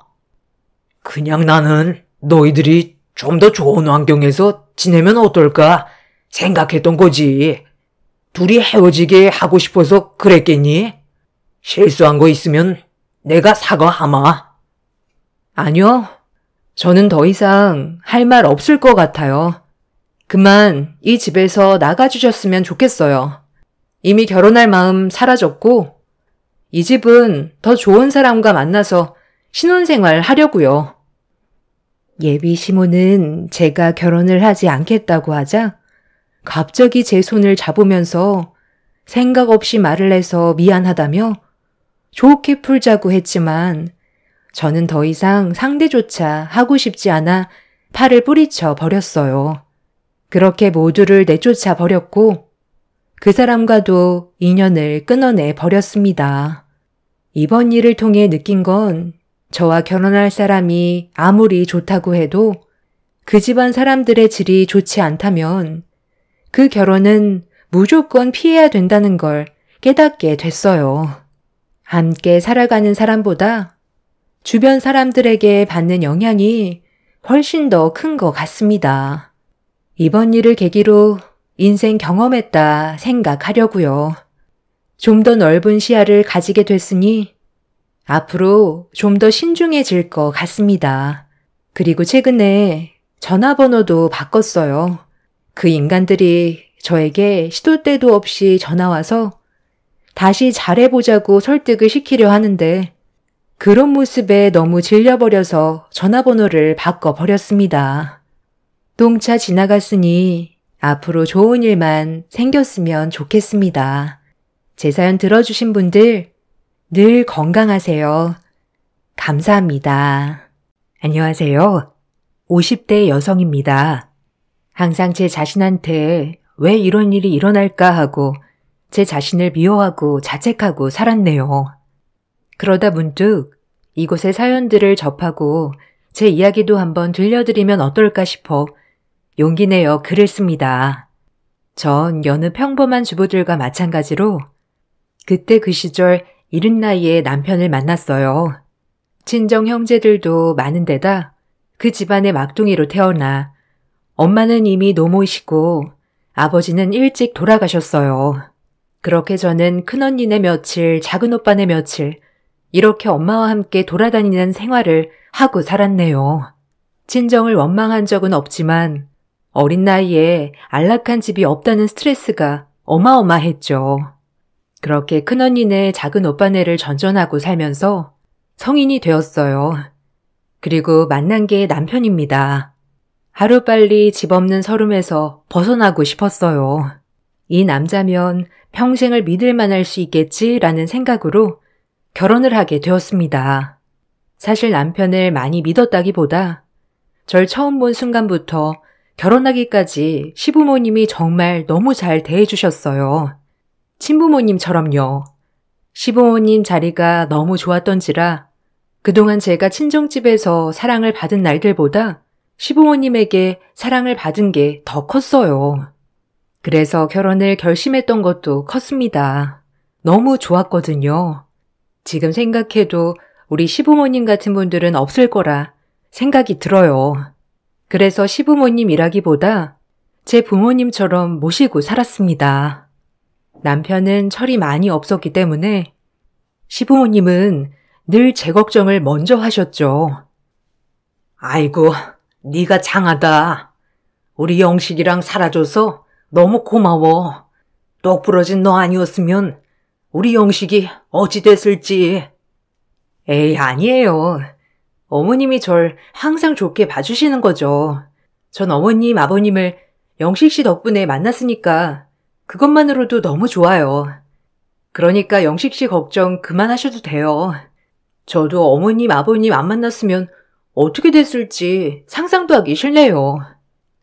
난 네 친엄마다. 그렇게 생각해라. 보고만 있어도 아까운 것. 이쁘다 아주. 친엄마처럼 생각해. 나를 시엄마가 아니고. 늘 친정 엄마보다도 가깝게 대해주셨죠. 엄마에게 사랑을 받지 못했던 것은 아니었지만 솔직히 말하면 시어머니의 사랑이 훨씬 더 컸어요. 이렇게 남편까지 착실하면 정말 완벽한 인생이었겠지만 남편은 자애로운 부모님 밑에 철없는 망나니 그 자체였죠. 결혼을 했음에도 시부모님의 재산을 생각하며 일도 제대로 하지 않았어요. 늘 가게에는 외상을 달기 바빴고 일을 하러 나가선 행반치고 들어오는 일이 많았어요. 시부모님은 그런 남편을 못 믿어하였고 저 역시도 마찬가지였습니다. 그래도 시간이 지나면 남편이 변하겠지, 철이 들겠지라고 생각했어요. 시어머니가 예전부터 물려받았던 재산이 많았기에 남편이 생활비를 벌어다 주지 않아도 생활비 걱정은 하지 않아도 되었거든요. 친정에서는 그런 저에게 복이 터졌다고 누누이 말을 했었죠. 그리고 친정은 저에게 늘 도움을 청하기 일쑤였어요. 수중에 돈 한 푼 없었지만 친정 형제들은 제 수중에 돈이 많은 줄 알았죠. 너는 그래도 시집 잘 간 거야. 어디 김서방 같은 사람 또 있니? 사람이 조금 모자라서 그렇지. 돈 걱정을 하고 살기를 해. 모시는 시부모가 까다롭기를 해. 네가 우리 형제들 중 팔자는 제일 폈다 야. 팔자도 타고난 거라던데. 그래서 그런데 네 형부 이번에 300만 원만 있으면 딱 모든 게 해결된다는데 좀 해줄 수 없냐? 내가 너 아니고서야 누구한테 부탁하겠어, 안 그래? 언니, 나 돈 없어. 생활비도 시어머니한테 타서 쓰는데 내가 여윳돈이 어딨어. 미안해. 도와주기 힘들겠네. 너네 형부 교도소 가는 꼴 보고 싶어? 그럼 이 어린애들은 어쩌라고? 너 정말 이렇게 모른 척 할 거야? 너무한다. 저에게 말하면 돈이 나올 줄 아는 친정. 너무 지겨웠어요. 한두 번이 아니었거든요. 크게 돈 사고를 치신 형부 때문에 애원하는 언니를 보고 있자니 외면하기도 그렇고 돈은 없고 저 역시도 마음이 답답했죠. 이런 얘기를 신랑한테 의논하자니 남편은 정말 믿을 만한 구석이라곤 없는 남자였고요. 그저 사고만 안 치면 다행이었죠. 하지만 남편이었기에 얘기했어요. 둘째 언니가 급하게 300만 원만 꺼달라고 하는데 혹시 여윳돈 좀 있어? 형부가 큰 사고 치셨나 봐. 자기 돈 없지? 내가 돈이 어딨냐? 너네 집은 하여간 뭐 도움 주는 건 없어도 민폐는 끼치지 말아야지. 네가 알아서 해. 나한테 얘기하지 말고. 민폐라고 했어? 말을 어떻게 그런 식으로 해? 그냥 필요하니까 좀 꺼달라는 건데 남도 꺼주면서 가족인데 말을 그렇게 해야 해? 가족? 너네 가족이 가족이냐? 잘린 식구 주렁주렁. 그때 내가 너한테 첫눈에 반하지만 않았어도 아유, 내 화근이다. 남편은 역시나 돈이 없다고 하였어요. 돈을 기대한 건 아니었고 그냥 내 마음의 위로나 바랬던 건데 역시나였습니다. 더 이상 대화를 하면 큰 싸움이 날 것 같아 중단했죠. 남편은 외동으로 자랐기에 더욱더 이해하지 못하는 것 같았어요. 하루하루 둘째 언니네 집이 걱정돼요. 저도 모르게 웃지도 않는 나날들이었어요. 어디서 300을 융통하지 이런 생각도 하고요. 하지만 이런 제 모습을 보니 시어머니는 단번에 알아채셨습니다. 제 근심을 말이에요. 지금 생각해도 너무 감사하네요. 아기, 무슨 일 있냐? 표정이 어둡다. 혹시 뭐 나한테 할 얘기는 없고? 고민 있으면 다 털어놔 보렴, 어? 아니에요, 어머니. 요새 좀 어지러워서 그랬나 봐요. 어머니 신경 쓰지 않으셔도 돼요. 제가 너무 신경 쓰이게 했죠? 죄송해요. 어지러워서 그런 게 아닌데 뭐. 얼른 얘기해봐. 나한테 얘기 못할 게 뭐가 있냐? 친정엄마라고 생각해, 어? 절대 어머님한테는 말을 하지 않으려고 했지만 말씀드렸어요. 그리고 눈물이 터져 나왔습니다. 어느 하나 믿을 곳 없는데 시어머니만이 유일하게 제 말을 들어주셨으니까요. 시어머니는 묵묵히 저를 안아주시곤 그 자리에서 300만 원을 흔쾌히 주셨어요. 전 그 돈을 받고 엉엉 울었네요. 어머님은 갚지 않아도 된다며 이런 일이 있으면 말해달라고 하셨어요. 저에게 가족이니까 어머님도 감사하다고 말이에요. 어머님의 바다 같은 깊은 심성에 또 한 번 감동했습니다. 그리고 다짐했어요. 평생 시부모님을 내 친부모처럼 모시겠다고 말이죠. 남편이 곁을 많이 내주진 않았지만 시부모님만 있다면 괜찮다고 말이죠. 그렇게 다짐했어요. 300이면 되냐? 혹시 더 필요한 건 아니고? 이런 일이 있으면 앞으로 숨기지 말고 말해. 알겠지? 엄마 속상하다. 감사해요, 어머님. 제가 이 은혜를 어떻게 갚아나가야 할까요? 어머님한테 받은 사랑이 너무 커서 제가 어떻게 해야 할지. 이렇게 옆에 있어주는 것만으로도 됐어. 우리 영식이 옆에 네가 있어서 얼마나 다행인지 몰라. 아들 하나 있는 거라고 금이야 오기야 키웠더니 딱 지밖에 모르거든. 누가 저 꼴 보고 살겠냐? 안 그러냐? 그나마 네가 옆에 있어서 안심이 돼. 고맙다. 시어머니는 제 존재 자체를 고마워하시는 분이었습니다. 그렇게 어머니에게 고마운 마음으로 살아가고 있을 때 아버님이 갑작스러운 병환으로 쓰러지셨어요. 거동도 하실 수 없게 되었고 요양원으로 모시자니 제 마음이 찝찝하여 집으로 모시게 되었어요. 그리고 그때부터 제가 병간호를 시작하였고요. 어머님은 간병인을 모시자고 하였지만 아버님 어머님께 받은 사랑 조금이라도 보답해드리고 싶어 가시는 동안 제가 지극히 모시고 싶었네요. 전 그렇게 병간호를 하기 시작했어요. 몸도 안 좋아지셨는데 치매까지 온 아버님을 케어하는 건 쉽지 않았지만 그래도 제 친정 아버님이라고 생각하며 모셨습니다. 그렇게 병간호에 열중하고 있을 때 제 남편은 점점 밖으로 나돌기 시작했어요. 그리고 그 슬픔은 고스란히 제 몫이 되었죠. 남몰래 눈물을 삼켰어요. 어젠 왜 안 들어왔어? 요즘 외박이 잦은 거 아니야? 아버님 몸도 안 좋으신데 어쩜 그리 밖으로만 나돌아. 내 말이 틀려? 짱알짱알 대지 마라. 네가 남자들 사업에 대해서 뭘 알아? 그래도 남자가 뭐라도 해야지. 집에 재산이 있겠다. 돈 대줄 부모가 있는데 어떻게 가만히 있어? 아무것도 모르면 넌 그냥 가만히 있어. 왈가왈부하지 말고 돈 대줄 거 아니면. 무슨 말이 그래? 지금 하고 있는 사업이 어떤 종류인지는 내가 알아야지. 자기 돈 날린 게 어디 한두 번이야? 아무리 어머님이 돈을 다 대주신다고 하지만 그래도 제대로 해야 할 거 아냐. 아들 하나인데 어머님 마음이 어떻겠어? 그러니까 정신 좀 차려. 지금 아버님 몸도 안 좋으셔. 너보다 내가 우리 엄마 아빠 더 잘 챙겨, 알아?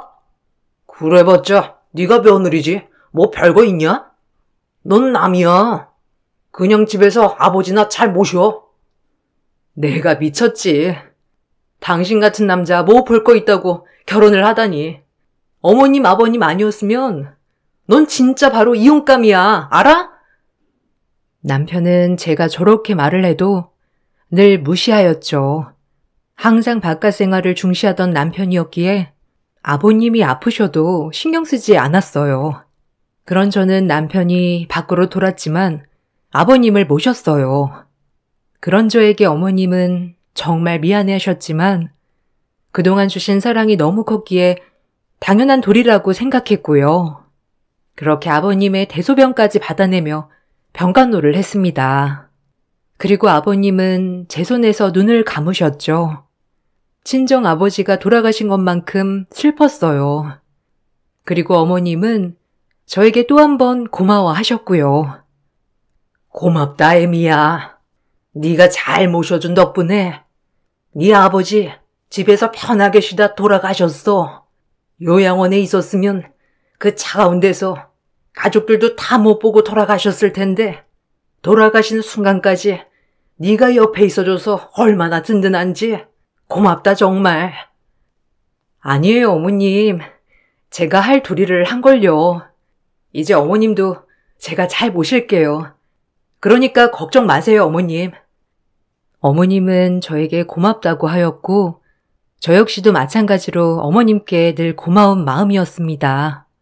아버님이 돌아가시고 시간이 지난 뒤 저는 임신을 하였어요. 그리고 멋진 사내 아이를 낳았고요. 시어머니는 몸조리조차도 친정 어머니만큼 해주셨네요. 덕분에 아들을 낳고 산후조리는 확실하게 하였죠. 아이를 낳아 이제 남편이 조금 제정신을 차리나 싶었지만 역시나 아이가 있어도 남편은 밖으로 나돌았어요. 이젠 사업뿐만 아니라 여자도 만나는 것 같았어요. 매일 저녁엔 술 냄새에 와이셔츠에 여자 화장품을 묻혀놓는 일도 허다했죠. 시어머님 모시고 살면서 더 이상 큰 소리를 내면 안 될 것 같아 많이 참았지만 이젠 한 아이 아빠, 가장으로서 그렇게 살면 안 될 것 같았어요. 그래서 더욱더 다그쳤고 저의 그런 모습에 남편은 더 밖으로 돌았죠. 이 화장품 묻은 옷 뭐야? 하다하다 바람도 피우니? 아니 여자가 없을 수 없지. 그렇게 돈을 펑펑 써대고 다니는데 안 그래? 남자가 사업을 하다 보면 좀 여자도 만날 수 있는 거지.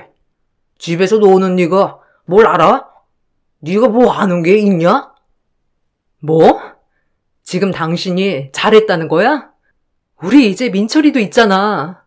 당신 정말 정신 차려야 해. 언제까지 어머니가 건강하실 것 같아? 정말 재산 말아먹으려고 작정했어? 벌어오는 돈은 없는데 써대는 돈은 많고 여자나 만나고 다니고 애가 뭘 배우겠어? 이게 진짜 선 넘네? 오갈 데도 없는 거 불쌍해서 얼굴 하나 믿고 결혼해줬더니 나를 훈계해 네가? 뭐? 나한테 할 말이 그게 다니? 여태껏 너랑 결혼해서 아버님 어머님 말고는 당신 때문에 행복한 적 단 한 번도 없었어. 결혼해서 집에서 최대한 당신 내조에 어머님 아버님 최대한으로 모셨고 아이도 낳았어. 이런 내가 당신한테 이렇게 할 말도 못해? 말을 말자. 무식한 너랑은. 솔직히 너랑은 대화가 안 돼. 그리고 너를 보면 영감도 안 떠오르고. 사업가는 영감이 생명인데. 남편에게 상처받고 하염없이 울고 있을 때도 절 달래준 건 시어머니였어요. 시어머니는 남편의 모든 것을 본인이 잘못했다고 하였죠. 전 그런 시어머니에게 더욱더 투정을 부렸고요. 정말 제 마음을 알아주는 건 어머니뿐이었거든요. 미안하다. 내가 너를 볼 면목이 없어. 아들이라고 하나 있는 게 저렇게 네 속만 썩이니 원. 참 내가 너 볼 낯이 없어. 아니에요 어머니. 어머님이 무슨, 제가 부족한 탓이죠. 그냥 민철이도 태어났고 이제 좀 자리를 잡아야 할 텐데 매번 저렇게 실속 없이 돌아다니고 술만 먹기만 하니까 너무 속상해요. 요즘엔 여자도 만나고 다니는 것 같고요. 저도 이런 말 할 사람이 어머님밖에 없어서 죄송해요. 이렇게라도 안 하면 제가 숨 쉴 공간이 없어서요. 어머님도 누구보다 속상하실 텐데 어머님마저 안 계셨으면 저 못 버텼을 거예요. 철저히 시어머니와 둘이 의지했어요. 다행히 아들은 아빠의 빈자리가 무색하게 잘 자라주었고 시어머니도 마찬가지로 손주 보는 낙에 살았죠. 그렇게 남편에게 기대는 저버린 채 말이에요. 시간이 흘렀고 남편에게 조금의 기대도 없어졌을 즈음 저도 조금씩 자립할 준비를 했습니다. 시어머니가 조금이라도 건강할 때 저에게 무엇이든 지원해 주시고 싶다 하였죠. 감사하게도 시어머니의 도움을 받아 조그만 반찬 가게를 열었어요. 평생 사회생활이라곤 해본 적도 없는 저지만 아무 일도 없이 돈만 축내는 남편을 생각하면 제가 뭐라도 해야 했어요. 아이도 어느 정도 컸고 있는 솜씨라곤 반찬 만드는 솜씨였기에 자신 있게 반찬 가게를 차렸습니다. 조그만 신도시 아파트 근처에서 열었던 반찬 가게였기 때문에 장사는 잘 되었어요. 주부들이 많이 왔기 때문이죠. 제가 장사를 시작하고 어느 정도 돈이 벌리기 시작하자 남편은 이젠 반찬 가게까지 찾아와 돈을 가져갔습니다. 20만 원만 주라. 엄마가 요새 돈을 안 줘. 요새 가게 장사 잘 된다며? 네 돈이 내 돈이고 그렇지. 여기서 빼간다. 여기가 어디라고 와서 돈을 달래? 뭐하고 다니는 거야? 남편 노릇은 못하더라도 애아빠 노릇은 해야 할 거 아니야. 안 그래도 오늘 민철이나 데리고 맛있는 거 사주려고 하는 거야. 오랜만에 아빠 노릇 하려고 하는데 왜 그러냐? 그리고 어차피 가게도 우리 엄마가 차려준 거 아니야. 그러니까 내 돈이지. 나 이제 외동 아들인 거 몰라? 네가 날 안 만났으면 어떻게 누리고 살 수나 있겠냐? 서방복은 없어도 돈복은 있다니까 하여간.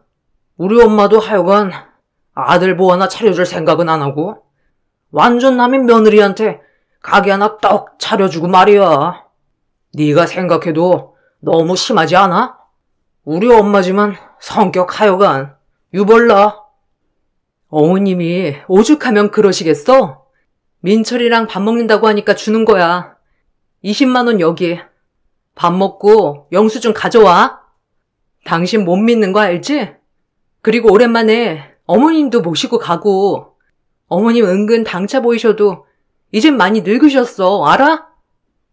한 번씩 제 속을 뒤집을 때마다 속이 부글부글 끓었지만 남편은 오늘 웬일인지 아이를 데리고 나가 밥을 먹는다고 돈을 달라고 하는 거였죠. 설마 아이 얘기까지 했는데 거짓말을 할까 싶어 돈을 주었어요. 그리고 그날 일이 끝나고 퇴근을 하려는데 남편 차에 어떤 한 여성이 타고 가는 모습을 보았어요. 어이가 없었죠. 이제 남편의 바람에는 면역이 들었다 싶었는데 막상 또 눈으로 보니까 가슴이 많이 아팠어요. 남편 사랑도 못 받는 박복한 팔자구나. 남들은 시댁 잘 만나서 하고 싶은 거 다 하고 사는 줄 알지만 속속들이 살펴보면 한평생 남편 사랑받지 못하는 제 자신을 보며 자책했네요. 내가 얼마나 못났으면 하고요. 아까 여자랑 가게 앞에 지나가던데 안 걸릴 줄 알았어? 진짜 지겹다 당신 봐라. 민철이 데리고 저녁 먹는다며. 아들을 팔아? 그냥 지나가는 바람 아니야. 진지한 관계야. 뭐 당신한테 말하려고 했는데 아직은 때가 아니라서 좀 기다렸어. 어차피 너랑 나랑 의무적으로 산 지 오래잖아. 안 그래? 그 여자랑 살고 싶어. 어차피 너 이제 가게도 하고 있고 민철이 데리고 충분히 살 수 있잖아. 진짜 뻔뻔하다. 바람은 당신이 펴놓고 나보고 지금 이 집에서 나가달라는 거야? 절대 그렇게는 못해. 민철이는 생각은 안 해? 쨍그랑 저의 그 말을 방 너머 듣고 계셨던 어머니께서 컵을 떨어뜨리는 소리가 났죠. 매번 다투기는 했어도 심각하게 이혼 얘기는 오가지 않았기에 어머님도 그러려니 하셨지만 실제로 이혼 얘기가 오가니 어머님도 놀라셨어요. 그리고 방에 들어오셨죠. 애비, 뭔 말이냐? 너 지금 민철 애미 보고 이 집 나가라고 하는 거야? 누구 마음대로? 네가 도대체 여기서 뭘 한 게 있어? 애미 20대 초반 어린 나이에 시집 와서 나랑 네 아빠 모셔. 네 아빠 평수발 다 들고 이제서야 민철이 하나 잘 키워보겠다고 매일 반찬 냄새 맡아가며 뼈 빠지게 일하는데 네가 어떻게 애미한테 그런 말을 해?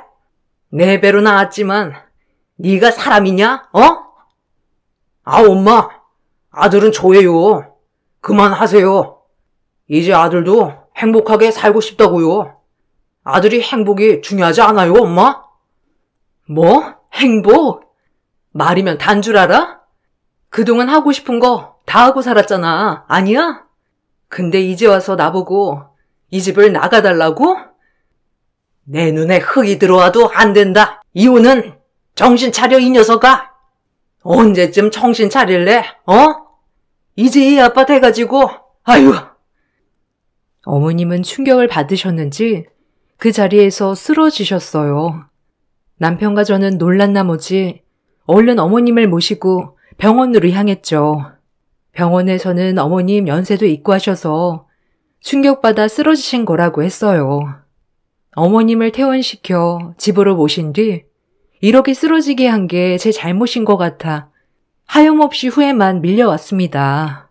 남편은 어머니가 쓰러지자 이때다 싶었는지 재산을 차지할 생각만 했어요. 어머님, 죄송해요. 제가 괜히 어머니한테 못 볼 꼴을 보여드려서 제가 참았어야 했는데 다 제 잘못이에요. 아니다. 내가 미안하다. 평생 이 집에 시집와서 몸 바쳐 시합의 병간호해. 나 모셔. 쉬운 일이 아니었을 텐데 내 욕심에 너를 붙잡아만 뒀어.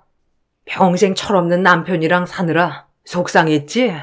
내가 너한테는 미안하다는 말밖에 할 말이 없다. 아휴. 오히려 시어머니께서 저에게 미안하다며 우셨어요.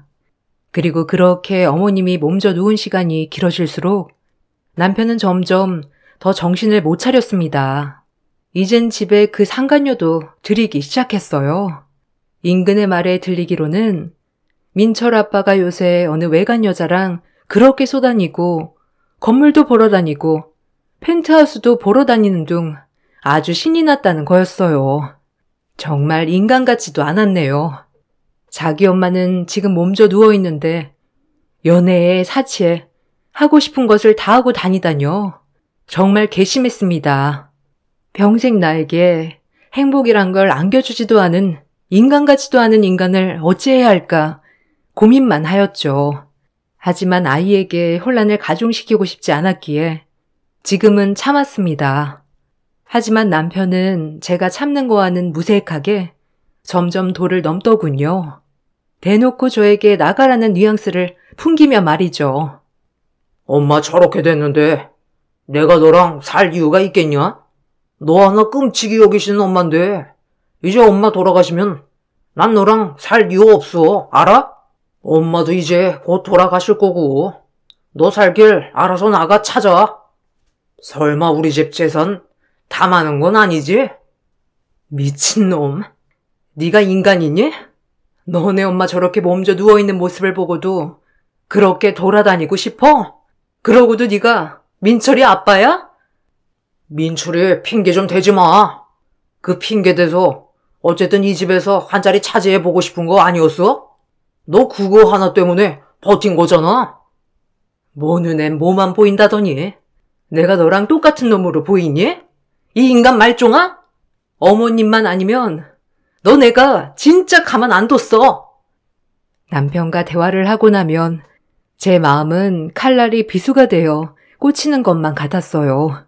어쩜 저렇게 이기적인 인간인지 누워 계신 어머님이 불쌍했죠. 어머님은 그런 남편의 망나니 짓을 보면서 눈물만 훔칠 뿐이었어요. 자식복도 지질이 없는 어머님.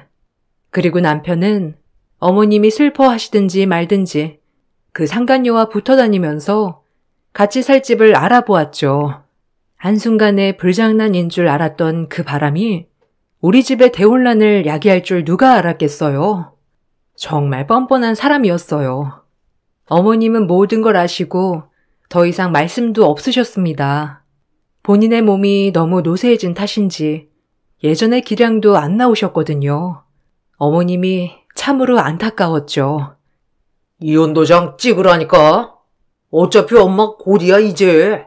엄마 돌아가시면 알아서 찍어야 할 텐데 왜 이렇게 버틴겨? 그 반찬 가게라도 지키고 싶으면 도장 찍어. 그리고 민철이도 네가 키우던지. 어차피 헐몸이어야 새 출발하기도 편하지. 뻔뻔하긴 짝이 없는 놈. 이혼은 내가 알아서 할 거야. 그러니까 네 입에서 뻔뻔하게 꺼내지 마. 평생 불륜남녀 소리 듣기 싫으면. 이젠 진짜 너랑 살 이유가 없다. 나도 내 행복 찾아야지. 우리 예쁜이랑 살 집도 알아봤어 이미. 넌 그냥 몸만 나가면 돼. 어차피 이 집에서 누렸던 것들 다 우리 엄마 덕에 누리고 산 거 아니야? 그러니까 그냥 몸만 나가. 내가 할 말은 이거야. 전하의 배은망덕한 놈. 한평생 언제 정신 차리려나 했는데 이젠 너한텐 기대도 없다. 아들 하나 있는 거라고 언제쯤 괜찮아질까? 이제는 좀 철들었나? 기다린 세월만 한평생이다. 내가 죽어서도 애미한테 미안해서 어떻게 눈을 감어? 네가 사람이야? 엄마는 빠져요. 남한테 왜 그래 도대체? 내가 엄마 자식이지 얘가 엄마 딸이야? 내가 얘랑 살기 싫다고. 나도 사랑하는 여자랑 살 거라고. 남편은 이 말만은 내뱉고 또다시 집을 나가버렸어요. 아마 상간녀를 만나러 간 모양이었죠.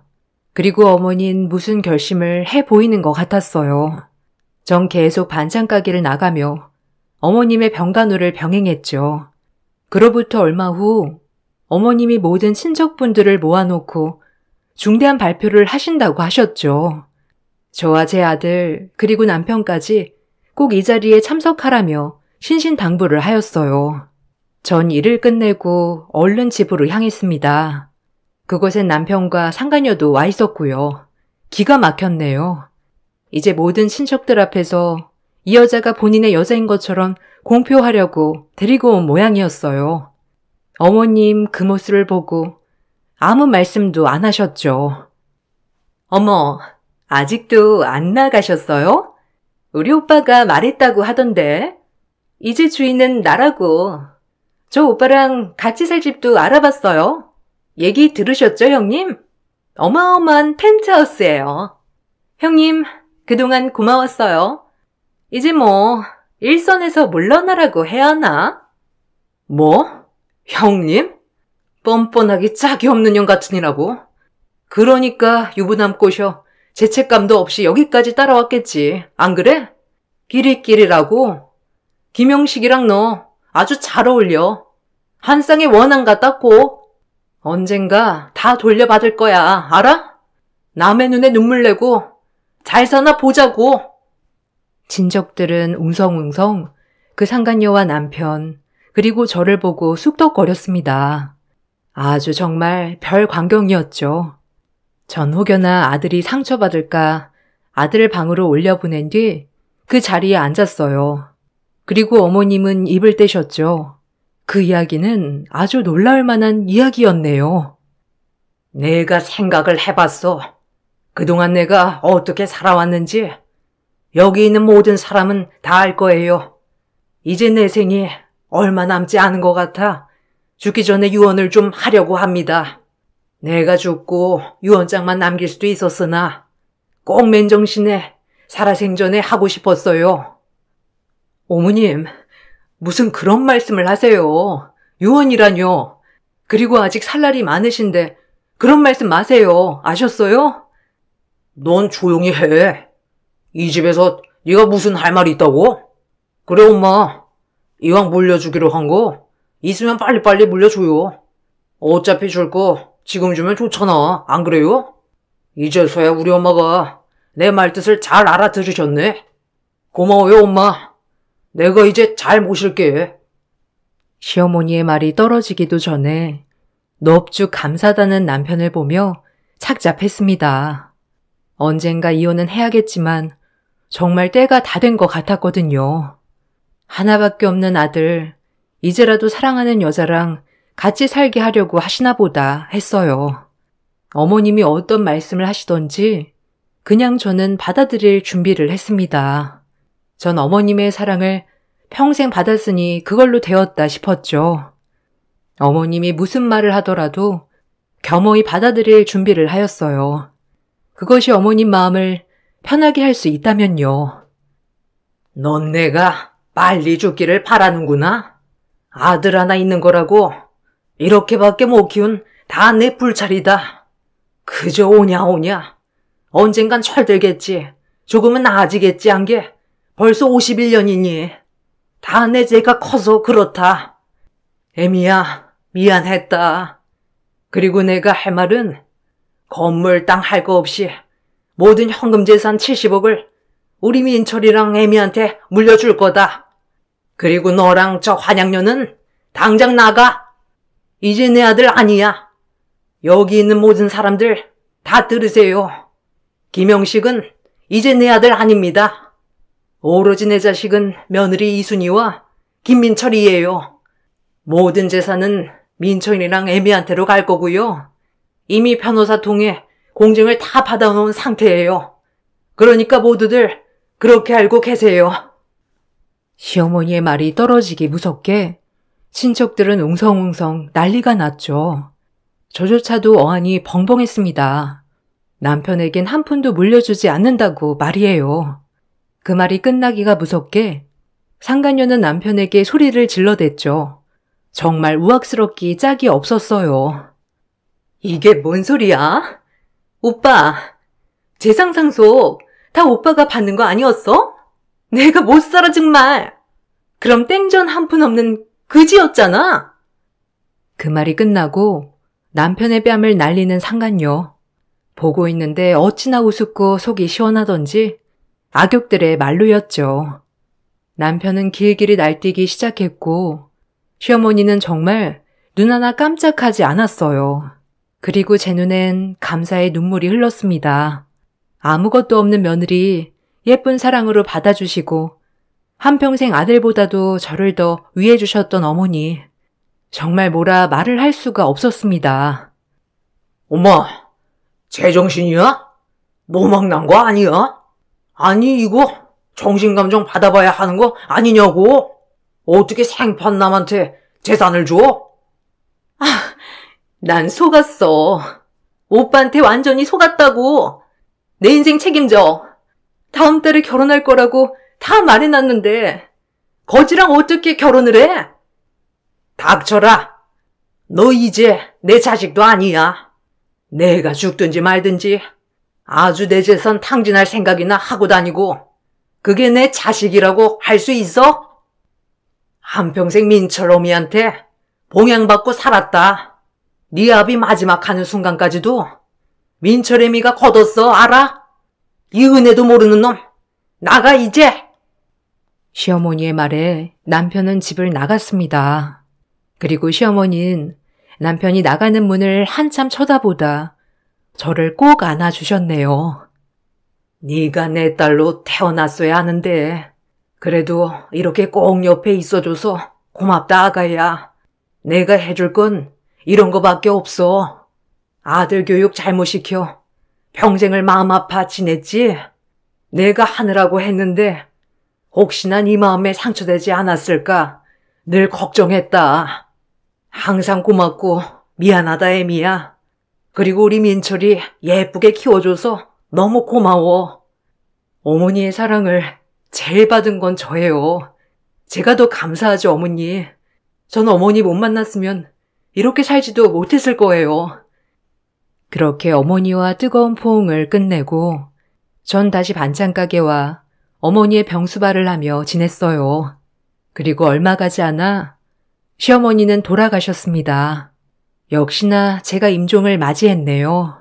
어머님은 마지막까지 제 걱정을 하시다 돌아가셨고요. 남편은 장례식장에 와서 많이 울긴 울더군요.